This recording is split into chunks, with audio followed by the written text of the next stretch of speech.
Sveiki visi, šios dienos rubrikoje pasirinktas altcoinas, pabandysime panagrinėti Midnight. Na, keletas žmonių parašė būtent apie šį žetoną, neva tai, kažkoks tai pokytis gali įvykti, prašė panagrinėti, apie ką tai, su kuo jis čia valgomas, tą ir pabandysime padaryti. Pasidėjau pusdienį prie šio altcoino, gal mažiau, ne pusdienį. Viskas daugiau mažiau aišku su juo. Tai apie ką jisai? Iš tikrųjų, jeigu pradėti iš toliau, tai yra Čarlzo Hoskinsono produktas, tas, kuris stovi už Cardano blokų grandinės. Na ir tai yra tokia partner chain, vadinkim taip, ar ne? Nors iš pirmo žvilgsnio galėtų atrodyti, kad tai yra Layer 2 ant Cardano padaryta nauja blokų grandinė, tai iš tikrųjų nieko panašaus. Ji yra atskira blokų grandinė, Layer 1, tokia kaip Cardano, Ethereum, Solana ir visos kitos, ar ne? Tik tai naudojasi šiokią tokią infrastruktūrą iš Cardano. Tai iš tikrųjų kyla labai daug klausimų apie visą veikimą šios blokų grandinės, kam jinai reikalinga ir kodėl jinai buvo sukurta. Na, pirmiausia, reiktų paminėti, kad Hoskinsonas labai teisingai daro, kad jau pernai, netgi 24 metais buvo sugalvota ši blokų grandinė ir ji vis dar yra testnete. Nepaisant to, kad turime jau žetoną, bet grandinė yra testnete.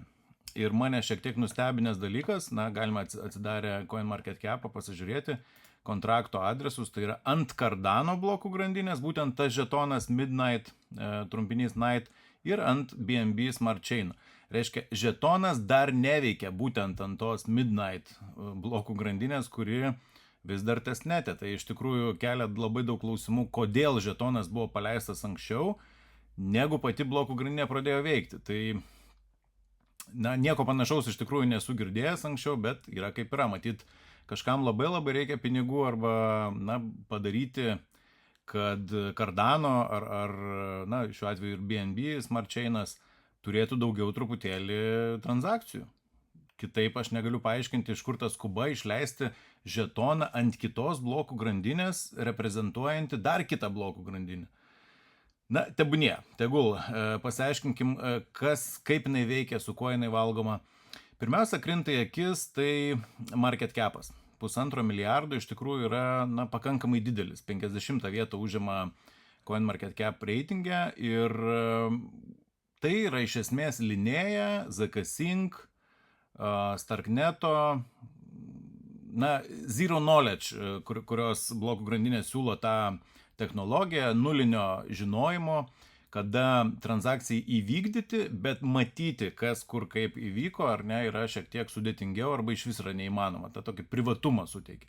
Tai dėl ko aš sakau, kad Hoskinsonas teisingai pasirinko kryptį, kadangi tas privatumas, ar ne, su ZEC arba Monero monetomis, Dash, 25 metais, ko gero, vienintelis sektorius, kuris iš vis rodė kažkokį tai augimą. Buvo dar ten keletas kitų, bet iš esmės, ar ne, pagrindinis buvo ZEC augimas, kurį mes stebėjome ir Hoskinsonas tiesiog pataikė, ar ne, metus laiko prieš, žinodamas, ko reikia, ko instituciniam kūrėjam reikia, būtent to Zero Knowledge, kad bet kas negalėtų kapstytis per transakcijas ir ieškoti, kas ten kur ką pervedė, kam sumokėjo ir panašiai, tai Hoskinsonas būtent tą rinkos dalį bando paimti ir gerokai anksčiau išleisdama žetoną ant kitų blokų grandinių. Tai man tas labai iš tikrųjų tokia raudona vėliavėlė. Ir tas, kaip minėjau, didelis market cap'as, 1,5 milijardo yra pakankamai daug, lyginant su Linėja, kurie yra tiesioginiai konkurentai būtent šiam projektui, ir jie turi 100 milijonų market cap, ar ne? Tai, tikrai atrodo, skirtumas didžiulis, ar ne? Nors būtent dar šitas tinklas visai nėra veikiantis, tik tai testnete. Judame toliau. Kas tai yra ir kam jis reikalingas, tas Zero Knowledge? Jeigu pasigilintumėm labiau, tai įvairiom gali būti įrodymam kažkokiem, ar ne, kad jūs kažkokią aktyvą valdote, turite, bet nėra galimybės patikrinti, kaip jūs jį įsigijote, už kokius ten resursus ir panašiai. Ar ne? Tai daug panaudojimo galimybių tikrai yra daug, bet keista tik tai tas, kad Hoskinsonas kalba apie Polkadotą ir XRP, neva su jais ten kažkokios bus kolabai, vadinkim, ir orientuosis į tas bloko grandinės. Kaip tik jis dar aišku kalba ir apie Bitcoiną, ir apie kitas blokų grandinės, bet tik tai ne su Ethereum ekosistema suderinama kažkokį tai darbą. Tai tas mane truputėlį stebina iš tikrųjų. Ir taip iš šono pagalvojus, ar Polkadotas ir XRP yra būtent tos grandinės, su kuriamis reikėtų dirbti, na, nežinau, man šiek tiek kyla klausimų, labiau būtų įdomiau, jeigu jisai eitų į EVM, kadangi tai yra Ethereum Virtual Machine, kur yra labiau suderinama su visom programom, įvairių tokių dalykų yra daug daugiau panaudojamų, negu, na, kas nors girdėjote, naudotų Polkadotą arba XRP. Nepaisant to, kripto rinka iš tikrųjų yra apie tai, ar ne, kad apie lūkesčius. Niekas nekalba apie tai, kas dabar, bet visi susikoncentravę apie tai, kokie lūkesčiai mūsų laukia. Na, Hoskinsonas paskutiniu metu labai stipriai apie tą Midnight kalbą, peržiūrų nėra labai daug ten jo to YouTube postų, bet vis vien pakankamai neblogus rezultatus demonstruoja. Ką dar galima paminėti, tai kad Midnight, būtent tas žetonas, jisai turi antrą žetoną, ar ne? Jeigu norit Night, tą Midnight žetoną pervesti kažkur, tada reikės, na, gauti Dust žetoną, ar ne? Tai tokie 2 žetonai reikalingi operuoti būtent šią technologiją. Ir kas truputėlį, na, keista, kad visi stengiasi padaryti, na, tarkim, kaip Tron šiuo atveju bando išvis išvengti TRX žetono, kad būtų galima vesti stablecoinus sumokant stablecoinais, tai jie pasirinko tokį, na, toks kinų pavyzdys yra VeChain, kur dar antras žetonas yra reikalingas kaip gas fees. Tai va toks truputėlį keistas dalykas, bet matyt kitaip neišeina, ar ne? Čia jau technologiniai dalykai. Ar kažkas daugiau naudotų tą, nėra kaip pasakyti, kol dar yra testnete, tai naudoja turbūt hakatonų dalyviai, įvairūs kūrėjai ir panašiai. Na, sunku pasakyti, kiek jie galėtų konkuruoti. Privalumas tai yra, kad yra amerikiečių blokų grandinė. Hoskinsonas, kaip žinia, yra amerikietis. Tai šitoj vietoj šiokį tokį pranašumą matau, bet įvertinus visus dalykus, įvertinus visą tą tokį skubėjimą išleisti žetoną ant kitų blokų grandinių, kol dar neveikia šitą, na, man tokie red flagai užsidega ir iš principo aš turbūt nelysiu šitą žetoną, nes nematau prasmės, per didelis market capas, per per mažai žinių, ką čia ta blokų grandinė, ką jinai turi, kokius partnerius.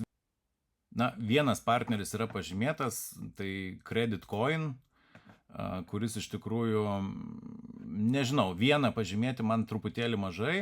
Anksčiau buvo pažymėta, kad jie būtent šitas projektas turi ir su Google Cloud, nors tai yra, bent jau dabar matome, kad nebėra jau to žymėjimo su Google Cloud. Tai, na, šiokių tokių yra niuansų, kur, nežinau, vienas projektas puslapyje pažymėtas kaip visiškai neaiškus kažkoks Credit Coin, kur pirmą kartą girdžiu su tokiu pavadinimu, ir man atrodo, kad gerokai per aukštai yra šitas projektas CoinMarketCap reitinge, 50 vieta, manau, kad matysime jį dar žemiau, nors jeigu visa kripto rinka kils aukščiau, tai nenuostabu būtų, ar ne, kad ir Midnight truputėlį važiuotų į viršų.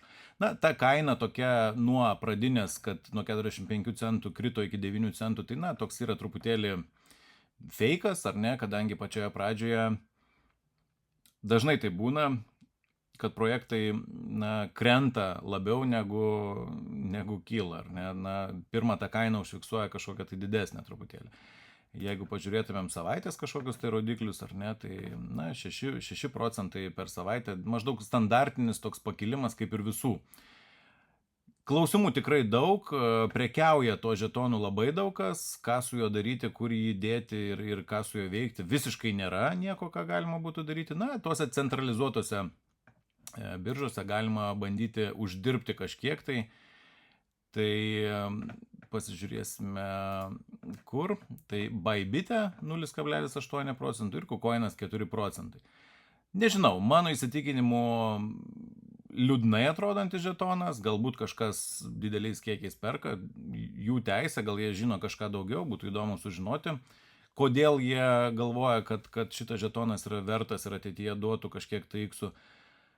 Visai neatsisakau tų žodžių, kad gali duoti iksų, ar ne, nes, na, nėra tokių blogų žetonų, kurie jau čia visiškai yra nurašyti, bet kuriuo metu viskas gali gerai ir gerokai pasikeisti. Tai na, matant, kad viena piniginė turi 58%, greičiausiai tai yra kūrėjų piniginė, kurie užrakinti yra. Ir antroje taip pat greičiausiai yra, kad panašus kiekis yra užrakintas prie tokio didelio market capo, 1,5 milijardo, mano įsitikinimu, tai yra, na, nėra labai didelės tikimybės, kad jie pasiektų pirmą dešimtuką, stovint už Čarlzo Hoskinsono. Mano įsitikinimu yra daug kitų žetonų, kuriuos galima būtų kuriais galima būtų labiau pasitikėti. Tai pasirinkimas, aišku, jūsų, nei vieno neįkalbu, nei atkalbu, bet čia buvo mano toks požiūris. Ačiū, iki kitų kartų.